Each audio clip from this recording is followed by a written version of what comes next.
नमस्कार, मी योगेश रांगणेकर.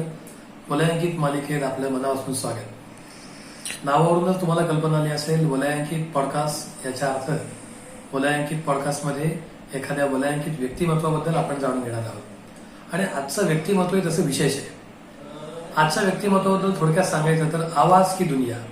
होय, डॉक्टर स्वाती महाळंक प्रादेशिक बातम्या देत आहे असं आपल्यासारख्या अनेकांनी ऐकलं असेल. पण ह्या आवाजामागचा चेहरा काय? आकाशवाणी पुणे केंद्रावरून या वृत्तनिवेदनाचा हा आवाज जो आहे, हा आवाज, ते व्यक्तिमत्व काय, हे जाणून घेण्यासाठी आज आपण आमंत्रित केले डॉक्टर स्वाती महाळंक यांना. नमस्कार मॅडम. नमस्कार मॅडम, सगळ्यात आधी धन्यवाद, तुम्ही आज वलयांकित पॉडकास्टच्या मालिकेत आलाय. तुमच्या व्यक्तिमत्वाबद्दल जाणून घेण्यासाठी आज आपण ही मुलाखत घेत आहोत.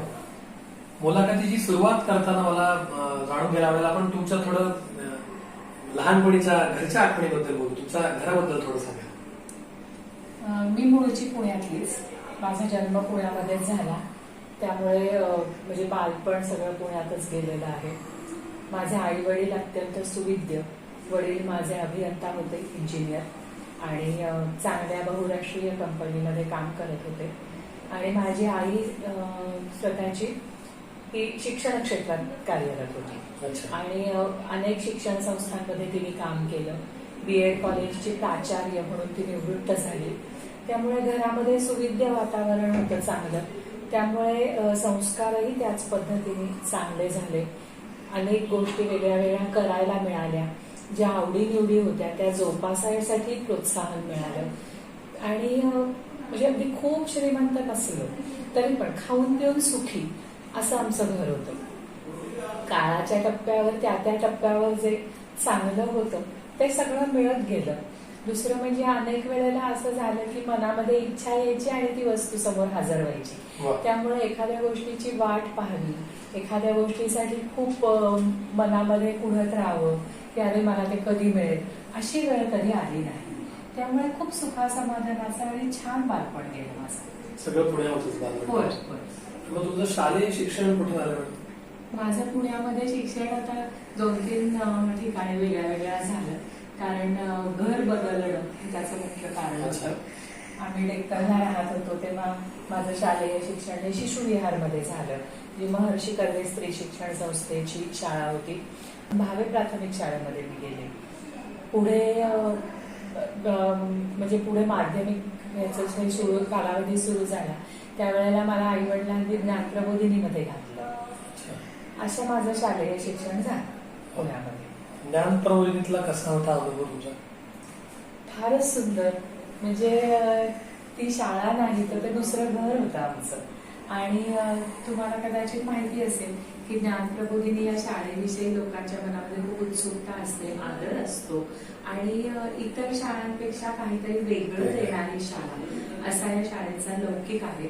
त्यामुळे मला स्वतःला या शाळेमध्ये मी 4-5 वर्ष काढली आणि खूप छान गेली. मला असं वाटतं आज जेव्हा या सगळ्या काळाकडे किंवा त्या काळामध्ये काय शिकले या सगळ्याकडे मागे वळून पाहते, त्यावेळेला असं वाटतं की खरी जडणघडण ही त्याच काळामध्ये झाली. ज्ञानप्रबोधिनीची एखादी आठवण तुमची? महत्वाचं आठवणी खूप आहेत. मुळामध्ये ज्ञानप्रबोधिनीचे संस्थापक ज्येष्ठ शिक्षण तज्ञ VB पेंडसे, आम्ही त्यांना आप्पा म्हणायचो. ह्या आप्पांचा प्रदीर्घ छान सहवास मला मिळाला. शाळेत होतो तरी पण आप्पा घरात वडील असावेत, आजोबा असावेत या पद्धतीने आमच्याशी वागायचे. आणि दुसरं म्हणजे असं की ते जे संस्कार त्या काळात होत राहिले ते म्हणजे सगळ्याच शाळांमध्ये संस्कार होतात मुलांवर. शिक्षक आपापल्या परीने चांगले प्रयत्न करत असतात, त्याच्याबद्दल आदरच आहे मला. पण मला ज्ञानप्रबोधिनीचं वेगळं पण असं वाटतं की लौकिक जगामध्ये माणसाच्या ज्या इच्छा, अपेक्षा, आकांक्षा असतात, मोठं होताना त्या मनामध्ये बालमनामध्ये रुजवलेल्या, त्या सगळ्यामध्ये मुलं ते शिकतात, त्यासाठी अभ्यास छान करतात, मोठी होतात, आणि मग त्यांची स्वप्न ही त्या चौकटीपुरतीच मर्यादित राहतात. म्हणजे काय, ते छान शिकायचं, मोठं व्हायचं, चांगली नोकरी मिळवायची, भरपूर पगार असला, 2-4 वेळेला, म्हणजे नंतरच्या काळात ऍड झालेली गोष्ट म्हणजे 2-4 वेळेला परदेशी जायला मिळालं तर फार छान. त्यानंतर मग एखाद्या छान मुलीशी चांगल्या घरातल्या लग्न करायचं. लग्न झालं, संसार सुरू होतो, 2 मुलं झाली, घरात गाडी आहे, मग 2-3 खोल्यांचा फ्लॅट असतो, तो आजच्या भाषेमध्ये 3 BHK होतो. ते झालं की मग आयुष्याची इति कर्तव्यता झाली असं लोकांना वाटायला लागतं. प्रबोधिनीतले संस्कार हे या सगळ्याच्या पलीकडे पाहायला शिकवणारे आहेत. स्वातंत्र्यवीर सावरकरांचं वाक्य फार महत्वाचं वाटतं आणि योग्य वाटतं आजच्या काळात सुद्धा, की देहाकडून देवाकडे जाताना मध्ये देश लागतो आणि त्या देशाचं आपण देणं लागतो.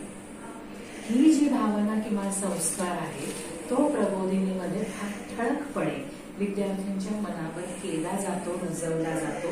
त्यामुळे प्रबोधिनीचे हे वेगळेपण आहे. मला स्वतःला जे वाटतं की माझ्या आयुष्याची जडणघडण तिथे झाली त्याचं कारण हे आहे.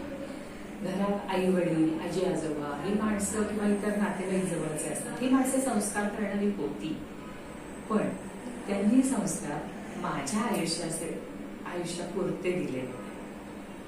माझ्या आयुष्याच्या पलीकडे माझं आयुष्य कुठल्या कारणांसाठी उपयोगी पडलं पाहिजे किंवा मी उपयोगात आणलं पाहिजे ह्याची जाणीव किंवा दृष्टी ही प्रबोधिनीमध्ये मिळाली. त्यामुळे प्रबोधिनीचा कालखंड हा माझ्या आयुष्यातला अविस्मरणीय कालखंड आहे. खूप पगडा प्रबोधिनीच्या विचारांचा सगळा आहे. तुमची दिशाच बदलून जाते आयुष्याची. जिथे प्रत्येक ठिकाणी माणसं मला काय मिळेल ह्याच्या मागे असतात, त्यावेळेला माझ्या मनात कुठेतरी हे असतं की मला हे मिळालेलं आहे, हे मी कुठल्या योग्य माणसाकडे देऊ, कुणाला देऊ, कुणाकडे सोपू. माझ्या नंतर हे चालवणारं, हे करणारी कुठली तरी पिढी असली पाहिजे. ती भूमिका, ती दृष्टी ही मनामध्ये जाणीव जागी असणं हे मला फार महत्वाचं वाटतं. खूप चांगला कालखंड तुमच्या शाळेतला गेला. मग महाविद्यालयीन कॉलेजचं शिक्षण कुठे झालं तुमचं? पुण्यामध्येच झालं सर, परशुराम भाऊ महाविद्यालय, एसटी कॉलेज. कॉलेजच्या काळातल्या काही आठवणी किंवा स्पर्धा किंवा असं काही? भरपूर, खूप स्पर्धा केल्या. प्रबोधिनीत होते तेव्हापासून स्पर्धांची सवय लागली. वक्तृत्व, वादविवाद स्पर्धा, नाट्यवाचन स्पर्धा, शाळेत होते तेव्हा योगासनांच्या स्पर्धा, कबड्डी स्पर्धा, या सगळ्यांमध्ये हिरिरीने भाग घेतला. कारण प्रबोधिनीमध्ये या गोष्टीवरही खूप लक्ष दिलं जायचं की फक्त वैचारिकच असं नाही, जेवढा ताकदीने विचार करता आला पाहिजे तो विचार प्रत्यक्षात उतरवण्यासाठी शरीरातही तेवढी ताकद असली पाहिजे. याचसाठी आम्हाला म्हणजे आमच्या शाळेला प्रत्यक्ष ग्राउंड नव्हतं, पण शाळेने 5 ते 6 ठिकाणी शहराच्या विविध भागांमध्ये ग्राउंड भाड्याने घेतलेली होती. तिथे त्या भागातल्या मुलांचे गट केलेले होते की त्या भागात राहणारी जी मुलं आहेत त्यांनी तिथे जवळच्या ग्राउंडवरती जावं आणि मग मैदानी खेळ, भालाफेक, थाळीफेक, अश्वारोहण इथपर्यंतच्या अनेक गोष्टी आम्हाला शिकवल्या गेल्या. त्यातनं स्पर्धांची तयारी झाली, योगासनं तिथे शिकवली गेली. म्हणजे आता एक ती क्रेज निर्माण झालेली आहे की योगासनं करायची, प्राणायाम करायचा.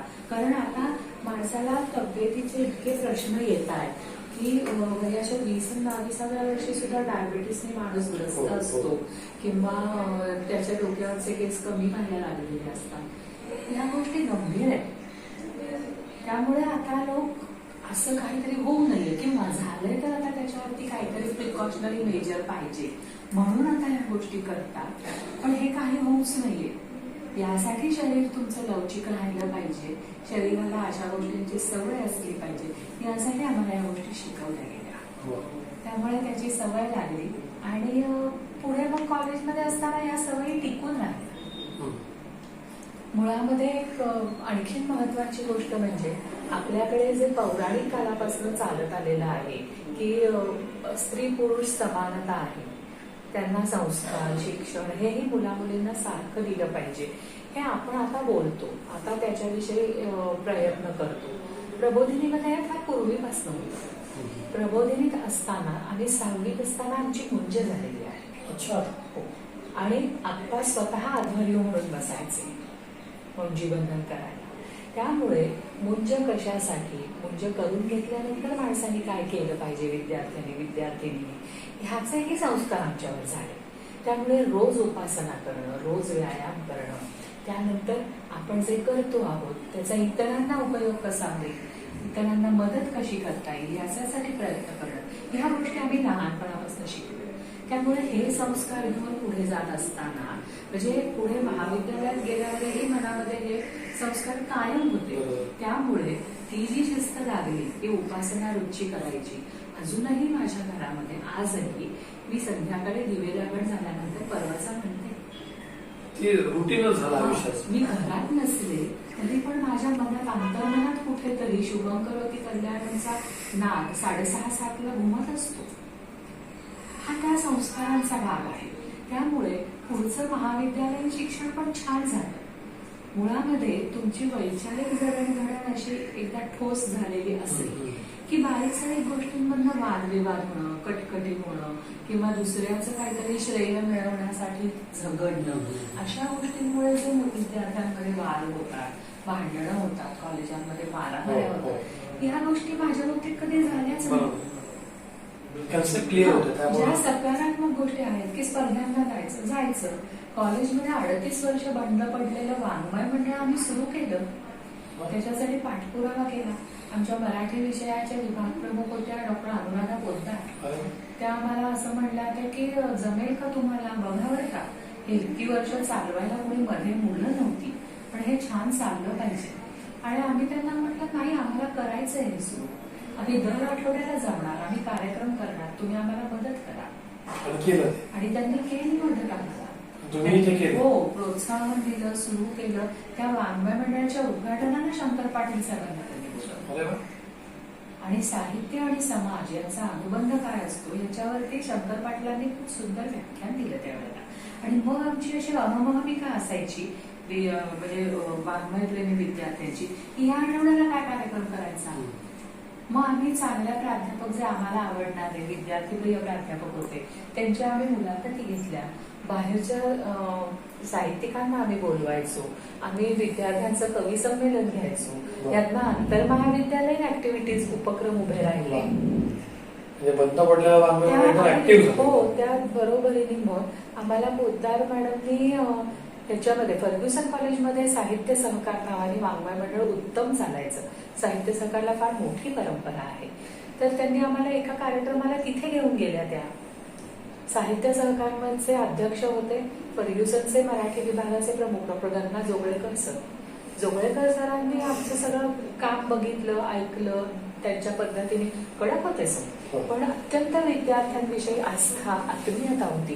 त्यामुळे त्यांनी मग आम्हाला विचारलं तुम्ही काय करता, कसं करता वगैरे. माझ्याशी बोलल्यानंतर ते मला म्हणले तुझ्यासाठी, तू फर्ग्युसनला नसलीस तरी तुला फर्ग्युसनची दारं सतत खुली आहेत बरं का, हे लक्षात ठेव. तुला जेव्हा केव्हा यायचं असेल तेव्हा तेव्हा तू साहित्य सहकारला येऊ शकतेस. त्यामुळे मी एसपीतली वाङ्मय मंडळांमध्ये जशी जात होते तशी मी साहित्य सहकारमध्येही जात होते. आणि साहित्य सहकारच्या अनेक उपक्रमांमध्ये मी भाग घेतला. त्यांच्या उपक्रमांच्या छायाचित्रांमध्ये माझी छायाचित्र आहेत अजूनही. म्हणजे मी फर्ग्युसन मधलीच आहे अशा पद्धतीने त्यामध्ये मी इन्व्हॉल्व्ह झाले. आणि मग तिथे अजून विचारांना चांगली दिशा मिळाली. तिथले कार्यक्रम वेगळे असायचे. जोगळेकर सर अनेक गोष्टी शिकवायचे. म्हणजे मराठी वाङ्मयाचा इतिहास, मी खरं तर वाणिज्य शाखेची विद्यार्थी, पण कला शाखेमध्ये विद्यार्थी जे शिकतात MA पर्यंत ते सगळं माझं मराठीचं शिक्षण या सगळ्या काळामध्ये झालं. पुढे मी साहित्य परिषदेमध्ये जायला लागले, वाचत बसायची, सदस्य होते मी परिषदेची, माझी आई सदस्य होती. त्यामुळे मग तिथे वाचायला बसायची तेव्हा गंगा जोगळेकर सर अध्यक्ष होते, कार्याध्यक्ष साहित्य परिषदेचे. ते रोज म्हणजे सगळं आवरून निघालं 7-7:30 वाजता वाचून की ते बसलेले असायचे ऑफिसमध्ये. त्या तिथनंच आम्हाला जावं लागायचं, रस्ता तिथनंच होता. ते विचारायचे काय वाचलं आज, नोट्स काढल्या का, काय कळलं त्यातलं, आवडलं का, असं. मग आता पुढच्या वेळेला हे पुस्तक वाच असं म्हणून एखाद दुसरं पुस्तकाचं नाव सांगायचे. मग ते असे म्हणजे मला असे असायचे की लिहून घेऊया, विसरायला नको. मग ती अशी यादी करून घ्यायची की हे वाचायला सांगितलंय, हे वाचायला सांगितलंय, मग हे पुस्तक कधी संपतंय आणि दुसरं कधी वाचते असं वाटायचं. या ह्याच्यामधनं जडणघडण खूप छान झाली.